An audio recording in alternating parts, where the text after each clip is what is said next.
Assalamualaikum warahmatullahi wabarakatuh, anak sekalian. Mari kita teruskan lagi untuk pelajaran kimianya ya. Mohon anak sekalian, ini kelas 12 saya sampaikan, belajarnya sungguh-sungguh ya. Waktu Anda semakin lama semakin habis, tinggal beberapa hari, maka mohon masa depan Anda betul-betul Anda pikirkan ya. Anda pikirkan, Anda renungkan.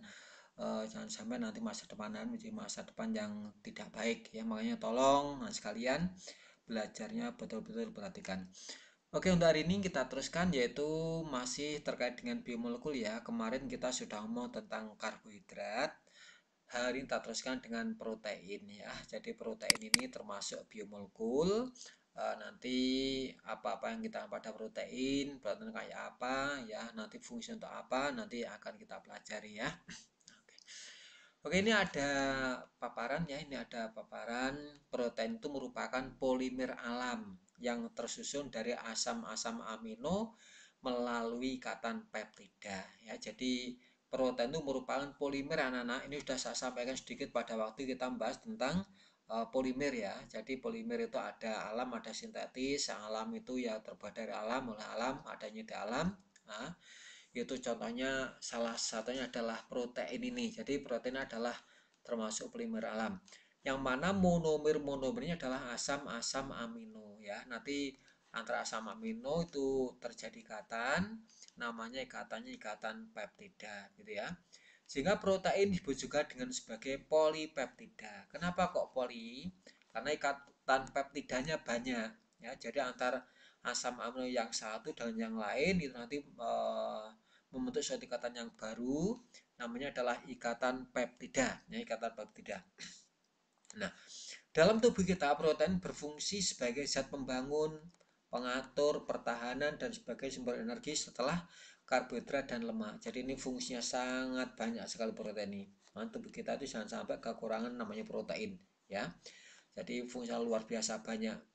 Kemudian protein dapat digolongkan berdasarkan strukturnya, bentuknya, dan fungsinya. Jadi nanti kalau kita ingin menggolongkan dari protein itu dari strukturnya, dari bentuknya, kemudian dan fungsinya. Ini ya. Oke. Asam amino penyusun protein sekitar 20 jenis asam amino. Jadi asam amino yang menyusun untuk protein sekitar 20-an ya. Massa molekul relatif protein berkisar antara 6.000 hingga jutaan. MR-nya itu 6.000 sampai jutaan massa molekulnya. Jadi kalau misalnya ada satu asam amino itu MR-nya 75 ya, nanti kalau MR-nya menjadi protein menjadi 6.000 ya, Anda kalikan nanti ada berapa molekul asam amino yang bergabung ya. Jadi sampai jutaan. Unsur utama penyusun protein terdiri dari C, H, O, dan N. Jadi ada karbonnya, ada hidrogennya, ada oksigennya, ada nitrogennya. Beberapa protein juga mengandung unsur S, belerang ya, belerang, dan R itu radikal ya anak sekalian, gugus karbon ya, gugus alkil ini R itu, dan R. Oke, kita pelajari dulu penyusun protein, yang mana adalah penyusunnya berupa asam amino. Ini ya. Asam amino, ini apa asam amino itu? Asam amino merupakan senyawa yang memiliki gugus asam karboksilat. Nah, jadi ini dia tuh punya gugus asam karboksilat COOH ya, nah. Dan gugus amina NH2. Jadi senyawa itu satu senyawa memiliki gugus asam sekaligus gugus amina. Namanya asam amina atau asam amino. Secara umum asam amino dirumuskan dengan ini ya, seperti ini rumusnya. R CH NH2 COH. Ini adalah ini C nomor 1, C nomor 2, C nomor 3. Nanti ini R itu panjang sekalian ya, bisa CH2, CH2, CH2, CH3 dan seterusnya. Nah, di dalam R nanti mungkin ada S-nya, ada cincin bensin dan sebagainya ya. Macam-macam nanti R itu nanti kalau ada yang lain itu melekatnya pada R di sini. Nah, C ini adalah C1, 2 dan seterusnya. Ini adalah C alfa, beta, gamma dan seterusnya. Ya. Bila gugus NH2 terikat pada atom C setelah gugus karboksil, berarti C ini yang dimaksud, ini kan karboksil yang ini. Ya. Berarti ini yang dimaksud C setelah gugus karboksil. C nomor 1, nomor 2, berarti nomor 2 ini. Ya, karboksil. Maka termasuk asam alfa amino. Asam alfa ya. Jadi ini ada alfanya di sini. Ini kan alfa, beta, gamma. Nanti kalau NH2-nya di sini ya, ada C panjang, C di sini alfa, beta berarti asam beta amino. Di sini ada asam gamma amino dan seterusnya ya. Jadi ini yang dimaksud dengan asam amino. Ini selanjutnya ada beta amino dan gamma amino ya. Asam amino di alam pada umumnya terdapat sebagai asam alfa, anak-anak sekalian. Jadi kebanyakan asam amino di alam itu NH2-nya terikat pada C alfa ini. Sehingga yang kita pelajari adalah asam alfa amino. Nah, asam alfa amino. Oke. Asam-asam dapat dibedakan berdasarkan gugus R atau rantai sampingnya sebagai berikut. Jadi nanti R-nya di sini nanti sekalian. Jadi R itu bisa tanpa ada R berarti H. Ya ini yang paling sederhana ini. Ini ya. Ada seperti ini R-nya ya. Ada seperti ini R-nya, ada seperti ini R-nya, ada seperti ini R-nya, seperti ini ya. Jadi ini dasar rantai samping alifatiknya ya. Ini namanya ada glisin ini. Dia adalah ini asam amino yang paling sederhana. R-nya ada H gitu aja. Ya, tanpa ada C lagi ya, glisin. Lalu di sini ada kalau C3 alanin. Ada leusin di sini seperti ini leusin itu. Nah, ya bedakan ini ya. H itu glisin, kalau CH3 adalah alanin. Kalau seperti ini itu adalah asam leusin ya, seperti ini. Ini namanya apa anak? Kalau Anda mau sebut. Nomor 1, 2, 3, 4, 5. Jadi asam 4 metil alfa amino butanoat ya. Asam amino butanoat ini. Tuh. Karboksil ya, asam 4 metil 2 amino butanoat. Itu 2, 3, 4, 5. Oh, pentanoat. Jadi nama yupaknya seperti itu ya. Ini kalau Anda mau sebut C-nya terpanjang itu ada 1, 2, 3, 4, berarti aminonya pada nomor 2.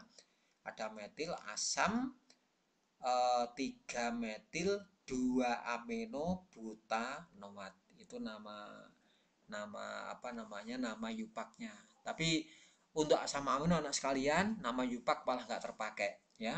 Malah tidak terpakai, yang pakai adalah nama trivialnya, nama asam amino ini. Ya, nama trivialnya yang seperti ini. Ini apa namanya aslinya? 1, 2, 3, 4, 5. Nah, ini ada metilnya jatuh pada nomor 3. Berarti asam 3 metil 2 amino pentanoat. Atau namanya asam amino isoleusin ya, isoleusin itu. Ini ada serin, ada OH-nya ini ya. Ada ini rantai samping yang ada gugus hidroksil ada OH. Ini ada serin, ada treonin ya. Kalau Anda mau sebut apa namanya sekalian? Pakai nama yupak. 1, 2, 3, 4 asam 3 hidroksi 2 amino butanoat. Itu nama yupaknya ya. Kemudian dengan rantai samping yang mengandung belerang ada S-nya. Ya, kalau S ini nama apa? Nama yupaknya agak susah ini, ya, agak susah. Ya, langsung sistein gitu aja, sistein ya. Ini metionin, ya, sistein. Oke, jadi mengandung belerang seperti ini, hidroksi seperti ini ya. Ini dengan rantai samping yang mengandung gugus asam atau amida. Nah, ini ada amidanya nih. Ini asam aspartat ya, ini dikarboksilat ini ya. Jadi kalau Anda masuk 1, 2, jadi asam 2 amino girolupat ya, butanadioat ya, butanadioat. Itu nama yupaknya. Ada asparagin, ada mengandung karbonil ini anak-anak ya, NH2 seperti ini. Dengan rantai samping yang mengandung gugus basa. Nah, basa itu NH2 ini basa nisbatnya. Jadi ini sifatnya basa nih NH2 nih. Ini basa ini ya. Ini NH itu basa nah sekalian. Ingat-ingat itu. Ya, basa ini. Jadi ada arginin, histidin, lisin ini ya. yang mengandung cincin aromatik seperti ini anak. Jadi ada cincin aromatik fenilalanin, triptopan, ya, litiriosin. Kamu nggak usah hafalkan rumus banyak seperti ini. Apa namanya nggak pernah sekali nggak pernah ditanyakan, ya. Nggak ditanyakan aja nih. Jadi ini mohon anak-anak nggak usah fenilalanin apa pak rumus bangunnya nggak perlu dihafalkan, ya. Tirosin kayak apa tidak dihafalkan itu, ya. Meskipun terdapat sekitar 300 jenis asam amino di alam, hanya 20 terdapat dalam protein. Ya, dari 20 jenis asam amino ini, hanya 10 asam amino yang dapat disintesis dalam tubuh yang dikenal dengan asam amino non esensial. Jadi yang dapat dibuat dalam tubuh hanya 10 anak-anak dari 20 itu. Ya, hanya 10 tuh. Dan yang 10 lainnya tidak dapat disintesis dalam tubuh yang dikenal dengan asam amino esensial. Berarti ini nggak bisa dibuat oleh tubuh ini, ya. Makanya kalau membutuhkan ini harus dari luar, dari makanan ini, ya. Asam amino esensial. Misalnya kita butuh leusin, tubuh kita nggak bisa buat, ya. Maka kita harus makan yang mengandung belerang, misalnya di telur, misalnya seperti leusin, ya. Butuh metionin, ya, tubuh nggak bisa buat, ya. Makanya harus butuh makanan yang mengandung asam amino yang mengandung metionin seperti itu, ya. Jadi asam amino yang esensial ada 10 analnya ini, ya. Jadi asam amino esensial terdiri atas arginin, isoleusin, leusin, metionin, trionin, triptofan, dan valin. Ya, 1, 2, 3, 4, 5, 6, 7. Loh kok 6, 7? Sama mungkin kurang ini, ya. Ada 10. Oh, nanti buka ini kurang ya. Ada 10 kok. Arginin, histidinnya tambah lagi mungkin, ya. Jadi nanti apa ya? Coba kita tambah aja nggak apa-apa, ya.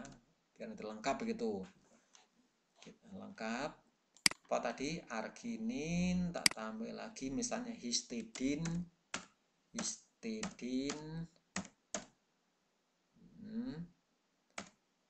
arginin, histidin, isoleusin, lisin, triptofan, valinnya mana valinnya? Oh, ya ini iso. Kalau saya gini lah, arginin, histidin, leusin, valin, isoleusin, triptofan,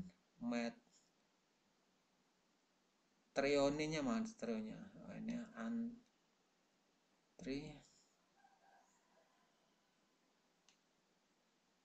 lisinnya, lisin metionin, lisin. Kurang apa belum? Ada 10 anak-anak nih, harus 10, ya. Lisin berapa nih? Hitung yuk, nggak apa-apa, kita nyata aja, ya. Jadi kita belajar arginin, histidin 1, 2, 3, 4, 5, 6, 7, 8, 9. Kurang 1 anak-anak, ya. Kurang 1. Leusin, apalagi nanti kita pakai koma aja, ya. Leusin,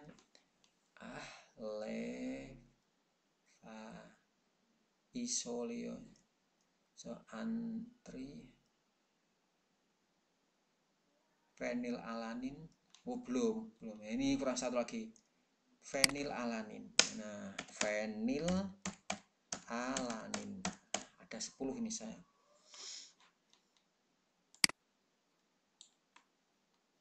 Ya, kita cetak merah, ya. Genap 10 ini, ya. 1, 2, 3, 4, 5, 6, 7, 8. Jadi ada 10. Mau dihafalkan anak, ya. Ini mau dihafalkan. Mana tadi kok saya cek kok belum 10. Ya, ini kan saya copy paste dari buku. Kurang ini, ya. Ada 10 ini.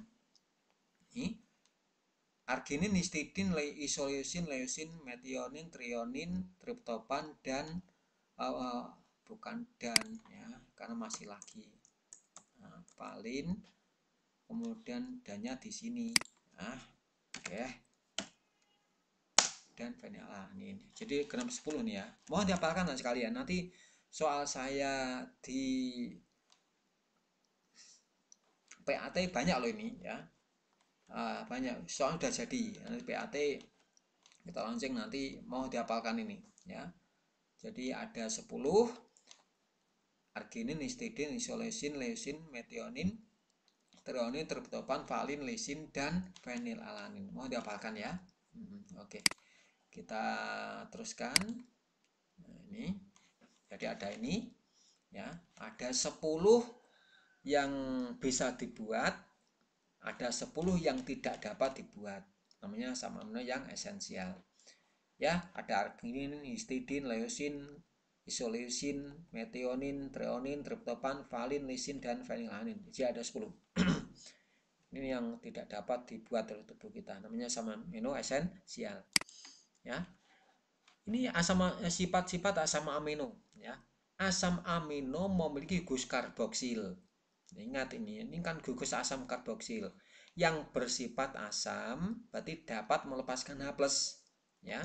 Berarti karena asam kan dapat melepas H+ atau sebagai donor H+, donor proton. Dan gugus amina yang bersifat basa, dapat menerima H+, ya. Oleh karena itu asam amino bersifat amfoter. Amfoter itu dapat bereaksi dengan asam dan basa, ya. Jadi ini ya, ini saya lingkari merah karena menggambarkan sifat asam. Ingat, asam itu memerahkan lakmus, basa membirukan lakmus. Jadi asam merah itu adalah asam ya. Jadi ini adalah gugus asam karboksilat, ini adalah gugus amino ya. Asam itu donor proton atau H+, ini basa itu akseptor proton H+, ya. Oke. Asam amino kecuali glisin memiliki atom C asimetris, sehingga asam amino bersifat optis aktif. Ya, jadi punya isomer optik. Kenapa? Karena punya C asimetris atau C chiral. Ya, C chiral. Artinya dapat memutar bidang cahaya terpolarisasi. Ya, ini adalah ini saya kasih bintang ini ya. Nah, jadi ini gugus asamnya, gugus aminonya. Nah, ini adalah itu namanya C asimetris ini ya, C asimetris. Yaitu C yang tangannya 4 itu mengikat gugus yang beda. Kanan COH, atas H, kiri R, bawah NH2. Berarti gugus atau C asimetris. Memiliki sifat yaitu optis aktif, memutar cahaya ya. Oke. Oleh karena asam amino memiliki gugus yang bersifat asam dan gugus yang bersifat basa, maka molekul asam amino dapat mengalami reaksi asam basa intramolekul. Jadi dalam molekul itu bisa asam basa terjadi reaksi ya, intramolekul, membentuk ion sweeter, yaitu ion yang bermuatan ganda ya, positif dan negatif. Ini jadi ini kan donor H+, ini kan menerima H+, maka ini bisa melepaskan H+-nya sehingga COO- ini menerima H+ menjadi NH3+. Ya, jadi ini namanya sweeter ion. Nah, ini ya. Jadi bentuk sweeter yaitu apa? Sweeter ion. Ion yang bermuatan ganda. Ada muatan positif, ada muatan negatifnya tuh ion sweeter ion. Ya, sweeter ion itu. Oke, ini dia ada muatan negatif, ada muatan positif. Bila asam amino direaksikan dengan asam, maka asam amino bertindak sebagai basa atau anion yang akan menerima H+ dari asam. Jadi ini ya. Jadi nanti kalau ini sweeter ion ini bereaksi dengan H+, maka H+ akan ditarik oleh COO- membentuk RCH2, RCH, COOH, NH3+. Ya. Bila asam amino direaksikan dengan basa, maka asam amino bertindak sebagai asam ya, atau kation yang akan melepaskan H+. Ini. Nah, jadi nanti H+-nya akan dilepas ikat oleh OH- membentuk H2O.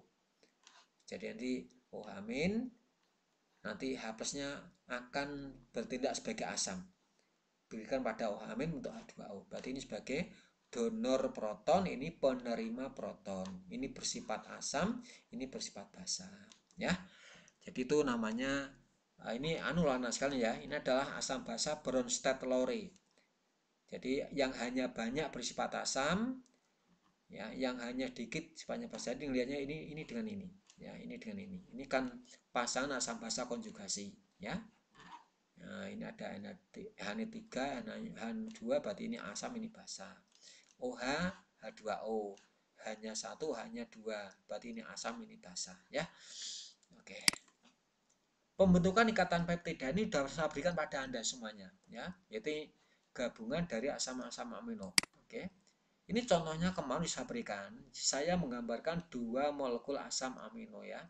Jadi ini ada asamnya, ada aminonya. Ini satu asam amino, ini satu asam amino. Ya, sini lepas ya, Nek, ya. Nah, jadi ini. Nah, bagaimana proses terjadinya? Yaitu dengan jalan penggabungan gugus fungsi. Nah, inilah ya. Jadi ini nih OH sama H itu gabung nanti. Seperti dulu itu loh ya. Nah, H dan OH bergabung membentuk H2O. Hanya teko amino, OH-nya teko asam karboksil. Untuk H2 lepas nanti. Sehingga nanti ada tangan kosong begitu ya. Nah, tangan kosong nanti kira-kira akan saling gabung. Ya, mungkin H ini juga begitu. Ini bisa lepas ini. Nah, ini lepas ini nanti. Sehingga ada tangan kosong di kiri. Ya, kalau nanti kiri nggak ada ya cukup dua, berarti ya cuman ini nanti nggak lepas ya. Jadi kalau ada dua asam amino nanti gabung, maka satu molekul air yang akan dilepas. Kalau tiga, dua molekul air yang dilepas. Kalau empat, tiga molekul air yang dilepas. Sehingga MR-nya nanti tinggal Anda kalikan dikurangi berapa yang dilepas. Ya, kalau Anda ditanya menghitung MR.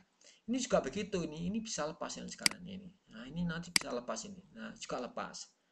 Sehingga apa gambaran kita? Hingga gambarannya menjadi ini, ya. Ini menjadi ini loh. Jadi hanya hilang.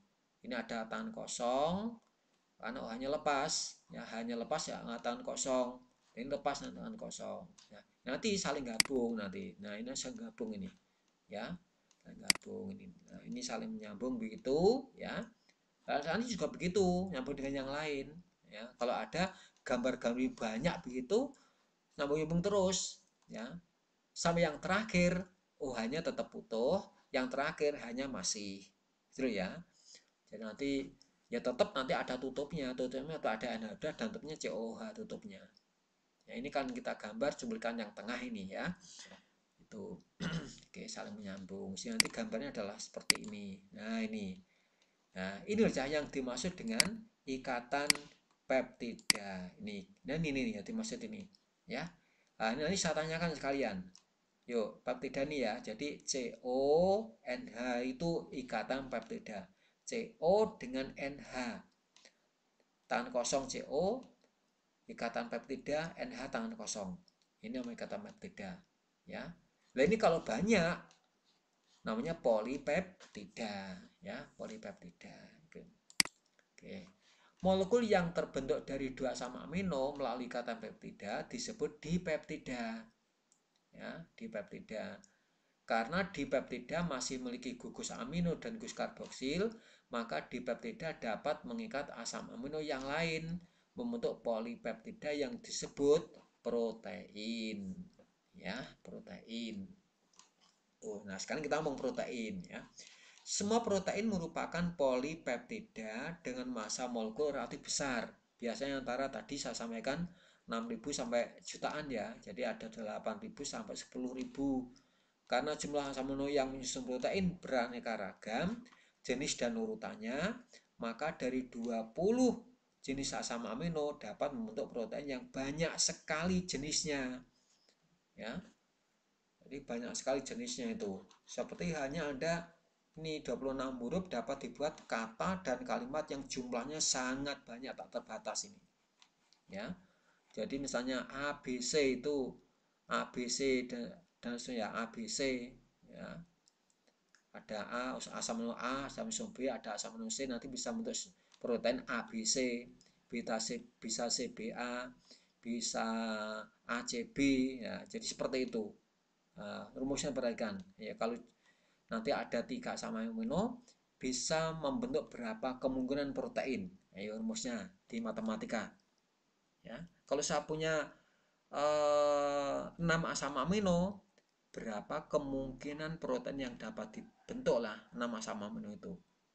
Ya, jadi sangat banyak sekali. Ya, jadi ini buat kata kalimat yang jumlahnya sangat banyak. Gitu. Kemudian sifat-sifat protein. Protein tidak menunjukkan titik cair tertentu dan tidak dapat disuling. Jadi ini nggak bisa disuling anaknya.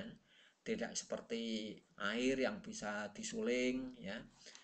Ini seperti minyak kayu putih bisa disuling, minyak asiri bisa disuling. Ya, ini nggak bisa disuling ini ya. Larutan protein dapat diendapkan atau dikoagulasikan dengan penambahan larutan pekat NaCl, MgSO4 atau amonium sulfat, alkohol, aseton, asam, dan basa atau dengan pemanasan 100 derajat Celcius. Ini contohnya, ini loh anak-anak, kalau Anda punya telur ya, telur itu kalau mentah kan putihnya itu kan cair. Nah, itu nggak bisa disuling ya, nggak bisa suling. Nanti kalau Anda rebus, maka dia itu bisa menggumpal ya, koagulasi karena akan dikoagulasikan ya. Protein yang telah dikoagulasikan tidak dapat larut dalam air. Makanya kalau Anda itu punya telur yang matang itu nggak bisa dilarutkan, kamu itu nggak larut dia ya.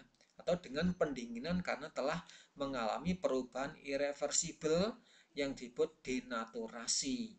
Namanya denaturasi protein. Tuh ya, perubahan bentuknya tuh. Jadi mengalami denaturasi. Protein yang telah mengalami denaturasi umumnya telah kehilangan fungsi biologinya, meskipun rangkaian asam-asam amino tidak rusak. Ya, jadi telur yang mentah sama telur yang matang itu fungsi biologinya sudah beda, anak-anak sekalian. Ya, makanya kalau untuk misalnya untuk jamu ya itu bagusan yang mentah. Ya, untuk jamu itu bagus yang mentah. Ya, tapi tetap mengandung protein ya. Matang juga mengandung protein, tapi fungsinya ya kalau yang mentah itu bagus untuk jamu ya. Kalau yang matang mungkin kurang bagus kalau untuk jamu ya. Jadi untuk mengfitkan badan itu bagusan yang mentah. Itu jadi namanya fungsi biologinya beda seperti itu ya. Denaturasi protein terjadi akibat perubahan struktur terutama struktur tersier dan struktur kuarternya. Nanti kita lihat. Tapi ini enggak penting lah ya. Jadi ada struktur primer, struktur sekunder, struktur tersier dan struktur kuarter. Ini enggak penting ini ya. Jadi ini perubahan bentuknya itu nanti. Ya. Dapat mengalami hidrolisis oleh asam-asam encer menjadi asam-asam amino. Jadi protein itu dapat diure oleh air menghasilkan asam-asam amino asalnya. Ya, jadi karena protein berasal dari asam-asam amino, nanti kalau Anda punya protein bila bisa diure oleh air menghasilkan asam-asam amino asalnya. Itu ya. Tuh. Hidrolisis protein juga dapat dilakukan oleh enzim protease. Ini. Ya, kalau ini ada dalam tubuh ini ya. Makanya ketika kita tuh makan protein, apa yang terjadi dalam tubuh? Dia dihidrolisis protein itu, diure oleh air. Ya, dengan bantuan enzim membentuk asam-asam amino. Nah, nanti baru asam-asam amino nanti yang akan dimanfaatkan sebagai apa namanya itu sebagaimana fungsinya ya. Mungkin sebagai enzim, mungkin sebagai pembangun, mungkin sebagainya itu adalah sebagai asam aminonya. Diure dulu ya. Kemudian penggolongan protein satu berdasarkan fungsi biologinya, ya, enzim, ya. Contohnya pepsin, stripsin, ribonuklease, ya. Jadi sebagai katalisator anak-anak nih, ya. Jadi enzim itu sebagai katalisator supaya proses yang metabolisme dalam tubuh itu cepat, ya, gampang, maka harus ada enzimnya. Jadi ini ya, jadi pepsin, stripsin, ribonuklease ini ya. Protein pembangun ya, protein pembangun berfungsi sebagai pembentuk struktur baik yang baru maupun mengganti sel yang rusak. Jadi kalau Anda misalnya kena peso ya, maka kulit Anda nanti perlu diganti ya, maka ada pembangun ini. Misalnya alfa keratin dan dalam kulit, jadi keratin dalam rambut karena ya, rambut itu mengandung keratin ini. Kemudian dalam kulit ini juga ada kuku ya, kuku termasuk mengandung keratin. Kalau dalam sate itu gak ada protein anak, itu acrolein namanya. Emangnya kalau dibakar itu kan aromanya sate itu khas ya, acrolein itu. Acrolein. Protein transport yaitu mengangkut.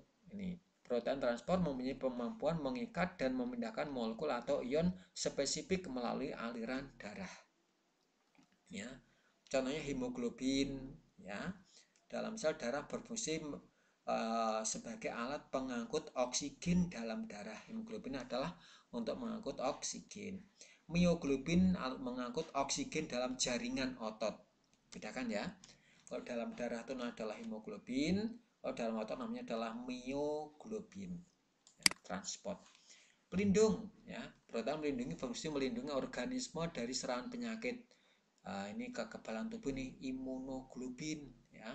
Antibodi dapat menetralkan bakteri, virus, dan antigen atau protein asing ya. Jadi protein asing misalnya Anda itu digigit ular atau mungkin dientup tawon, itu kan protein juga itu ya, dimasukkan asing ya, maka tubuh akan melawan dia itu ya. Imunoglobulin ya, antibodi dapat menetralkan bakteri, virus, dan antigen. Ini misalnya Anda kena corona, kenapa Anda itu masih kuat? Mungkin sebenarnya mungkin kena, tapi karena fisik Anda itu bagus, karena imunoglobulin Anda bagus, maka virus tadi tidak mampu menyerang kalian, tidak batuk, tidak pilek ya, tidak sakit ya. Tapi orang-orang tua ya, orang-orang tua itu yang imunoglobinnya itu rendah, maka bisa jadi virus yang menang, bakteri yang menang sehingga jadi sakit ya. Makanya saran kita tolong imunoglobin itu ditingkatkan ya, ditingkatkan. Fibrinogen dan trombin merupakan protein penggumpal darah bila terjadi luka. Ini ya, jadi ini kalau Anda punya habis kena peso ya, darah Anda tidak tidak terus ngalir ya, tidak ngalir terus karena tidak dapat menguap, dia itu dapat mengumpalkan apa? Fibrinogen dan trombinnya itu ada ya. Jadi menggumpalkan darah. Protein pengatur atau hormon ya, protein mengatur fungsi menjadi aktivitas sel. Contoh insulin mengatur metabolisme glukosa ya. Jadi ini orang remaja menginjak dewasa itu ada hormonnya udah diatur ya. Anak-anak hormonnya gini, nanti kalau udah dewasa hormonnya seperti ini ya, berubahnya pada suara dan sebagainya, postur dan sebagainya adalah protein pengatur. Protein luar biasa banyak anaknya itu ya, luar biasa banyak. Protein cadangan, ini protein cadangan berfungsi untuk berbagai proses metabolisme dalam tubuh. Yang kasein pada susu, ovalbumin pada putih telur, ini sebagai cadangan ini ya, sebagai cadangan. Protein kontraktil ini gerak. Protein kontraktil memberikan kemampuan pada sel dan organisme untuk berubah atau bergerak. Ya, contoh aktin dan miosin berperan dalam sistem kontraksi otot rangka. Nah, inilah sekalian, perlu Anda sadari betul nih. Allah itu begitu kuasanya, begitu hebatnya, ya, menciptakan makhluknya dengan berbagai kelebihan yang mungkin di luar kemampuan kita. Ya, jadi ini yang dimaksud dengan kekuasaan Allah, seperti kita harus bersyukur ya. Kalau kita diberi badan yang sehat, ya, cadangan imun yang kuat, bersyukur sekali. Itu semata-mata karena Allah masih sayang pada kita semuanya ya. Protein kontraktil untuk gerakan ini, ada aktin, ada miosin ya. Berdasarkan bentuknya ini, berdasarkan bentuknya protein digolongkan menjadi dua, yaitu protein globular dan protein serabut. Protein globular memiliki rantai polipeptida berlipat rapat dan menjadi bentuk bulat padat atau globular ya, globe ya, yang memiliki fungsi gerak. Contoh hemoglobin, enzim ya, itu contohnya. Protein serabut memiliki fungsi pelindung, contohnya keratin pada rambut dan kolagen pada urat. Ini bentuknya seperti ini ya. Dasarkan komposisi kimianya anak-anak ini. Dasarkan komposisi kimianya, protein bedakan menjadi protein sederhana dan protein terkonjugasi. Ya, dasarkan komposisi kimianya. Protein derana hanya tersusun dari asam-asam amino. Jadi asam-asam amino gabung jadi protein. Ya sudah, itu namanya protein sederhana. Contoh ribonuklease. Pada protein terkonjugasi, asam amino juga terikat pada gugus lain. Contohnya lipoprotein, jadi terikat pada protein pada lemak. Terkonjugasi dengan lipid, ya. Glikoprotein, protein konjugasi dengan karbohidrat. Ini fosfoprotein, protein terkonjugasi dengan fosfat. Nah, jadi ini yang dimaksud dengan protein yang terkonjugasi. Tuh. Oke. Beberapa reaksi pengenal protein ini ya. Jadi ini mohon anak dihafalkan ini ya. Pertama ada biuret. Bukan buret tapi biuret. Reaksi biuret adalah reaksi yang umum untuk pengenalan protein atau ikatan peptida. Jadi nanti kalau ada zat kok mengikatan peptida, maka dengan biuret akan positif memberikan warna ungu. Apa bahannya ini ya? Lautan NaOH dicampur kemudian lautan CO4 2%. Maka akan bentuk warna ungu ya. Jadi ini positif dengan zat yang mengandung ikatan peptida tadi. Ya tadi ya CO NH tadi ya. CO tunggal NH tadi loh. Positif ya. Positif. Kalau ada satu lagi kan yaitu uji ninhidrin. Ninhidrin itu tuh positifnya hanya untuk amino saja. Ya. Jadi NH2 itu positif dengan ninhidrin.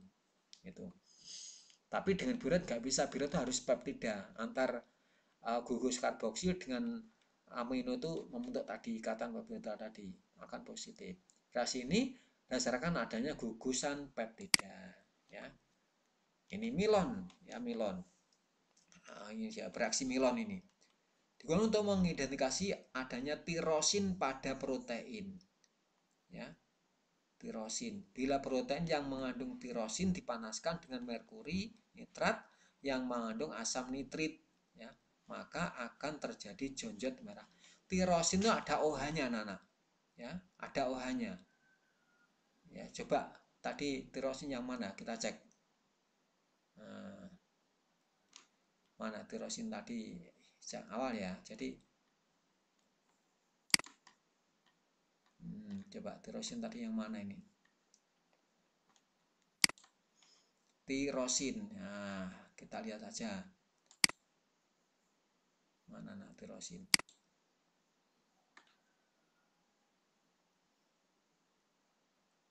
Nah, trionin ya, maaf ya. Tirosin itu mengandung OH kalau nggak salah.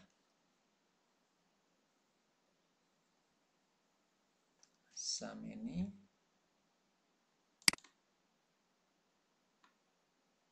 trionin, tirosin.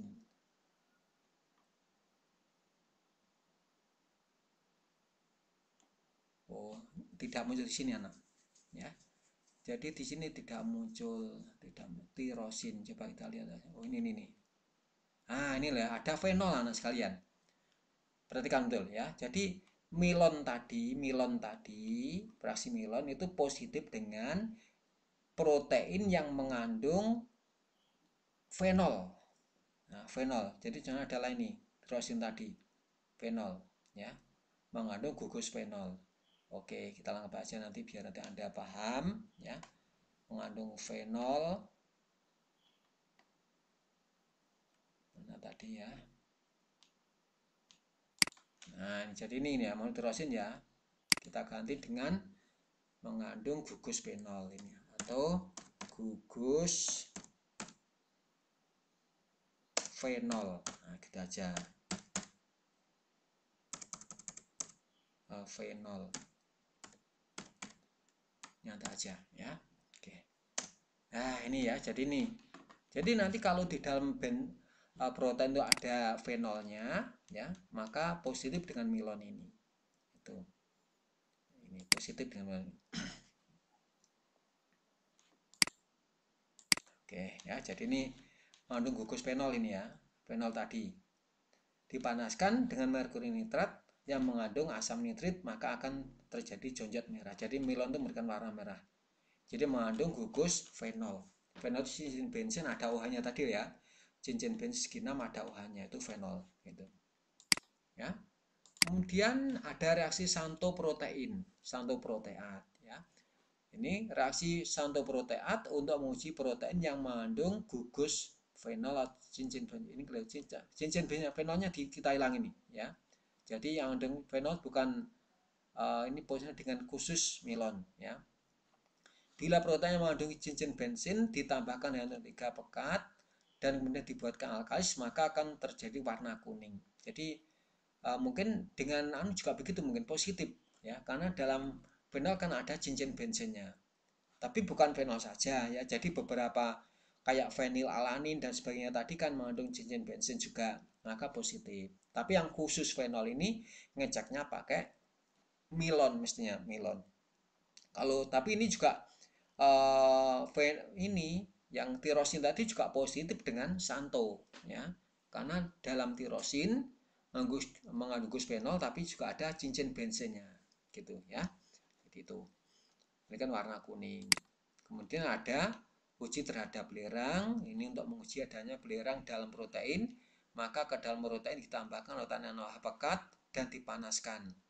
Kemudian ditambahkan PbN32 kali, adanya belerang ditandai terjadinya endapan hitam. Jadi ini belerang itu misalnya putih telur itu mengandung belerang ya. Ujinya pakai PbNO3 2 kali ya. Atau mungkin Pb asetat mungkin ya. Maka S-nya bereaksi dengan Pb membentuk PbS yang berwarna hitam ya. Jadi itu.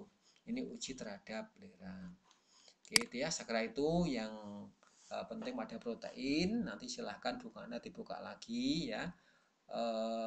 Ada tugas 9 pada materi ini. Mohon anak-anak dikerjakan nanti ya, sudah dikerjakan dan diupload ke tugas 9. Ada berapa soal ini? Ada 7 soal. Insya Allah gampang semua anak-anak ini ya. Silahkan Anda baca dulu soalnya nanti. Insya Allah gampang semua. Lalu yang ini aja yang perhatikan.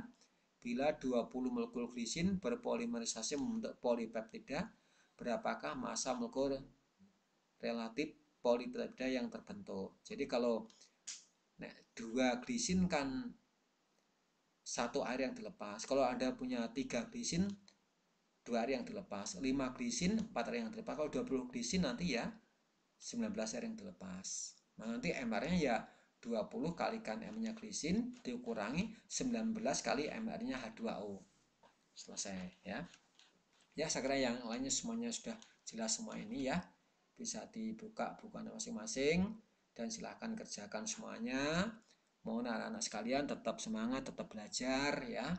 Kalian tidak boleh lalai dengan tugas Anda masing-masing, dengan masa depan Anda masing-masing.